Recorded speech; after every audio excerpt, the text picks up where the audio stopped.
Bonjour et bienvenue dans cet épisode dans lequel aujourd'hui je vais vous présenter reCAPTCHA. Alors reCAPTCHA c'est quoi? Alors c'est le CAPTCHA traditionnel de Google, sauf que celui-ci a été récemment mis à jour. Euh, je dirais pas qu'il est obsolète, mais disons que les méthodes des robots ont vraiment progressé dans le sens où la plupart des robots étaient capables de décoder tout simplement des caractères du style, si on met dans CAPTCHA, hop, donc là si je clique là, voilà. Par exemple celui-ci, les robots commençaient vraiment à passer au travers. Donc il y en a plein d'autres, hein, des CAPTCHA, il n'y en a pas qu'un. Hein. Et donc Google a créé récemment, donc c'est vraiment il y a 2, 3, 4 jours, si vous regardez le tutoriel en temps et en heure, un algorithme, donc celui-ci n'a pas été dévoilé. Donc cet algorithme il fait quoi? Il est capable de savoir si tout simplement vous avez un comportement de robot ou un comportement d'humain. Voilà. Donc l'algorithme derrière, on ne sait pas comment ça fonctionne, il n'a pas été dévoilé, donc pour les questions de sécurité j'imagine. Et donc pour le coup, bah, c'est plutôt pas mal, mais enfin, encore une fois, il faut faire confiance à la firme Google, quoi. Donc, comment ça marche? Tout simplement, on a une petite case à cocher, donc un petit exemple ici. Donc, vous voyez, une petite case à cocher. Si on clique dessus et qu'on n'est pas un robot, il nous validera. Et le CAPTCHA, en fait, ça servira de CAPTCHA. Donc, vous voyez, c'est super simple. Si celui-ci n'est pas vraiment sûr de... Voilà, si là, vous avez un comportement à mi-bot et humain, je dirais, il va quand même vous demander, donc, il pourrait potentiellement vous afficher une photo avec voilà, un mot assimilé à l'image. Si par exemple vous mettez il n'est pas sûr, il va vous mettre une image de, je sais pas, de canard, il faudra taper canard. Voilà, donc c'est plutôt bien pensé. Alors, comment fait-on pour intégrer ce fabuleux CAPTCHA? Vous allez voir que c'est vraiment pas dur et que ça prend vraiment pas beaucoup de temps. Alors, vous allez sur le site de reCAPTCHA, dans un premier temps, et vous allez faire Get reCAPTCHA. Une fois que vous avez fait ça, il vous demande d'enregistrer le site. Donc nous, on va marquer tutoriel. Voilà, tutoriel. Et ici, on va mettre devenclick.fr. Hop là, on l'enregistre. Une fois qu'on a fait ça, il va nous fournir une clé privée et une clé publique. Plutôt l'inverse, une clé publique et une clé privée. Ensuite, il va nous expliquer comment on doit faire pour pouvoir l'installer. Donc en soi, vous avez vu, c'est pas vraiment c'est pas très compliqué. En une page, on peut potentiellement l'intégrer. Alors, moi j'ai préalablement préparé un petit formulaire très simple, hein, HTML, id, body, vous mettez un formulaire, 3 champs pour faire les tests, nom, prénom, code postal et un bouton envoyer. Donc ça peut ressembler à ça. Donc le but, ça va être d'intégrer le CAPTCHA à ce formulaire. Alors, on va commencer. Hop, ça je peux fermer. Donc il nous dit ici d'intégrer la balise script. C'est ce qu'on va faire dans le id. Voilà. Une fois qu'on a fait ça, on doit copier le div en question et le mettre dans la balise forme. Vous faites attention ici, il y a la clé publique. C'est la même qui est mise ici. Donc si vous changez la clé publique, vous devez la changer ici. On la rajoute dans un ready. Hop. Et une fois qu'on a fait ça, on actualise et vous allez voir, hop là, le petit CAPTCHA apparaître. Donc là, vous dites super, j'ai fini. Bon, à peu de choses près, vous avez fini. On va mettre un nom. Donc perso, prénom Ben, code postal 76310. Si je suis un robot, si je suis pas un robot, je vais cocher, hop, et là on voit qu'il n'a pas été. Enfin, non. Pour lui, je suis pas un robot, donc c'est bon. Si je fais envoyer, eh bien, il faudra faire le traitement du formulaire. Alors, c'est ce que nous allons faire. Alors, on va faire un petit PHP ici. On va lui dire if server hop request méthode égale post. Hop, tu peux rentrer dans la condition. Donc là, on lui dit si la méthode retournée est de type post, tu vas exécuter ce script. Donc on va faire un petit var dump de notre formulaire, $_post. Donc on recommence, perso, ben, 76310, je suis pas un robot, je clique et j'envoie. Et là on va voir quoi? On va voir notre nom, notre prénom, notre code postal, donc nos 3 champs préalablement remplis. Et là on voit le gReCAPTCHA response, avec une fabuleuse string de 420 caractères. Donc c'est ce qu'il va falloir passer à l'API request de Google pour que lui vérifie derrière si la méthode est bonne ou pas. Alors, comment fait-on ça? Donc on va aller dans le site de la documentation et on voit ici, donc API request, il suffit de passer les paramètres secret response remote IP et lui après va nous retourner une réponse. Donc on va copier ça. Hop, voilà. Et on va préparer le terrain. Alors, il nous a demandé donc, la clé, donc privée en question, la réponse et l'IP. Donc on peut déjà mettre l'IP. Donc ça c'est l'IP du visiteur. Donc, serveur remote underscore addr pour récupérer l'IP.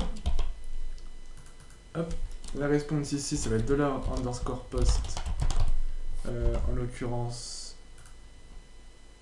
hop, gcaptcha, recaptcha réponse, hop, et la clé, ça va être la clé privée qu'on a préalablement, hop, reçue lorsqu'on a inscrit notre site. Hop là. On va la coller ici. Donc je vais mettre un petit peu ça, hop, voilà, pour que ça soit un peu plus joli. Voilà. Ah, non, pas voilà. Voilà.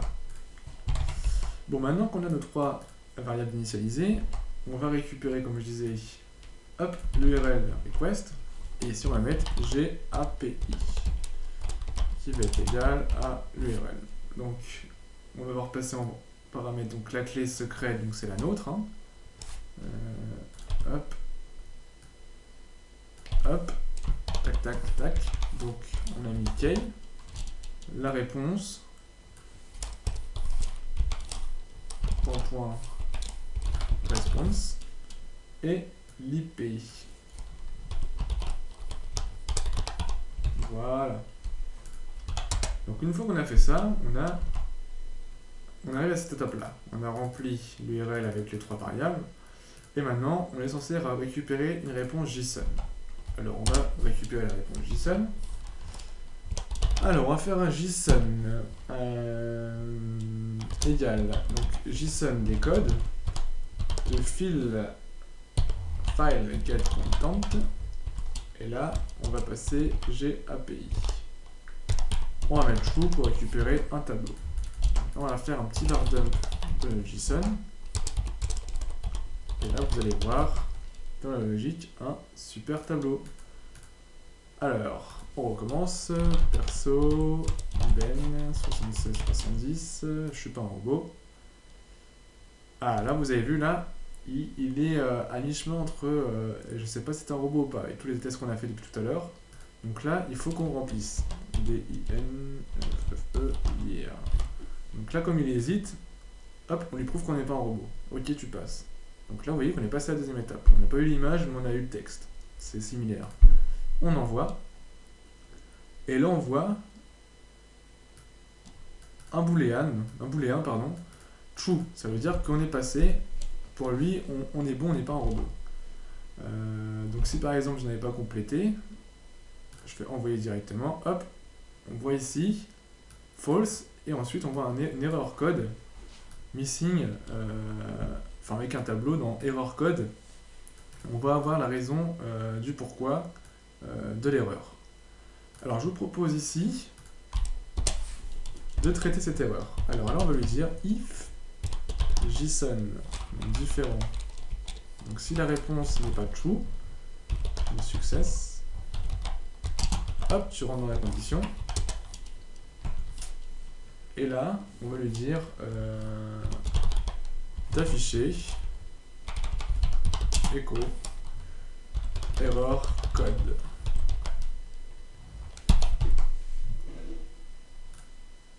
Alors, on recommence tout. Ben 6770. Donc là, il risque de nous redemander la validation. Oui, parce que là, ça fait vraiment beaucoup de fois qu'on fait les tests. Alors là, c'est un peu difficile à lire. Je vais actualiser. Voilà, ça c'est plus simple. NGDRA. Je valide. J'envoie. Et là, on voit le boolean true. Donc là, c'est bon. comme c'est passé. Vous là, vous pouvez interpréter, on peut retirer tout ça. Hop, vous pouvez interpréter le code, donc je sais pas, une insertion else, ici votre code. Ici, traitement du formulaire. Voilà. Donc si c'est pas le cas, mettons j'ai pas coché, ou alors il me dit que je suis pas Ah, j'ai une petite erreur. Donc je vais aller voir, erreur, ah oui c'est un tiret. Donc si on regarde sur la documentation, on voit bien que c'est un tiret, j'avais mis un underscore. Donc hop, je vais juste actualiser, hop, envoyer. Donc là il est toujours en train de crier, donc je vais copier-coller ça pour être sûr. Hop, et je vais faire un var dump puisque ça me retourne un tableau, ce qui est logique. Hop, hop là. Et là on voit l'erreur, donc on peut afficher les erreurs en question. Donc on voit bien ici, c'est un tableau qui est retourné et que c'est optionnel. Donc après, à vous d'afficher l'erreur, soit vous faites un for each dessus, pour afficher une ou plusieurs erreurs, pourquoi pas. D'ailleurs on peut même le faire, hein. Hop, donc on va faire un for each de JSON-error as par exemple erreur. Hop, donc on va retirer ça. Hop, on va faire un petit peu plus propre. Et là, on pourrait écrire echo erreur point avec un petit retour à la ligne entre chaque erreur s'il y en a plusieurs. Et là, en l'occurrence, on voit bien que si j'actualise, encore une fois, j'ai le missing input response. Voilà. Donc après, à vous d'interpréter un petit peu mieux le message. Donc vous faites une petite condition, je sais pas, ou si vous voulez avoir un code erreur un peu plus parlant pour vos visiteurs, c'est vraiment vous qui voyez. Donc vous avez vu que implémenter ce système est vraiment très très simple. En soi, il suffit de 5 lignes et vous êtes sûr au moins de protéger votre formulaire contre les petits robots ou les personnes mal intentionnées. Alors, on va juste mettre un peu plus d'ordre dans le code.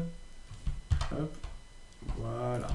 JSON, tac, tac, if, else. Voilà. Donc on va faire un petit récapitulatif comme d'habitude. Donc ici on a notre formulaire. On intègre ici la balise script de reCAPTCHA.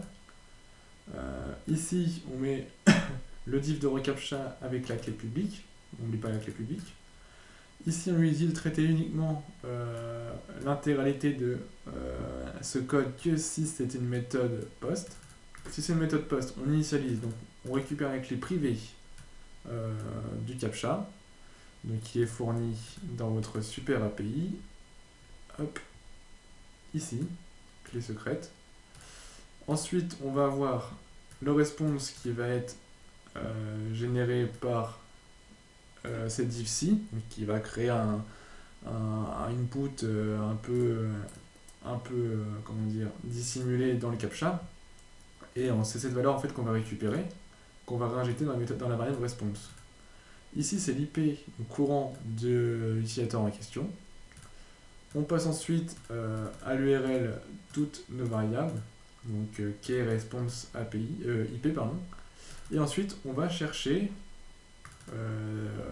justement les valeurs retournées par l'API. Donc c'est du JSON, donc on décode. Le true, c'est juste pour récupérer sous forme de tableau. Dans le tableau, on va parcourir la variable success. Si celle-ci est différente de true, alors on rentre et on affiche la méthode d'erreur. Donc l'erreur est un tableau, on parcourt le tableau, on affiche les erreurs une par une. Sinon, si c'est pas une erreur, donc si ça retourne true, eh bien, on peut traiter le formulaire. Donc à vous, après, peut-être faire une petite fonction assez simple pour justement intégrer ce petit CAPTCHA là où vous voulez. Si vous utilisez un framework, je vous conseille de faire un service, ça pourrait être pas mal. Et dans ce fait, ça sera super facile d'utiliser. Donc vous faites un type dans le formulaire, pourquoi pas, hein, et vous faites un petit service pour traiter tout ça. Donc si vous avez un peu de mal, par exemple sur Symfony, je pourrais pourquoi pas faire un petit tutoriel là-dessus pour intégrer justement reCAPTCHA. Donc j'espère que ce tutoriel vous a plu, que vous êtes comment dire, conquis par cette nouvelle mise à jour de CAPTCHA de Google, donc reCAPTCHA. Moi personnellement, je le trouve vraiment pas mal et contrairement aux autres, je le trouve vraiment un peu plus joli et plus parlant pour les visiteurs, plutôt que le gros CAPTCHA de l'habitude super moche, vraiment illisible en plus. Donc c'est plutôt pas mal. Donc n'hésitez pas à me faire un retour sur ce tutoriel et à me donner vos idées si vous en avez d'autres ou à me poser des questions si vous êtes bloqué. Donc comme d'habitude, je vous souhaite un bon courage pour la suite et rendez-vous au prochain tutoriel.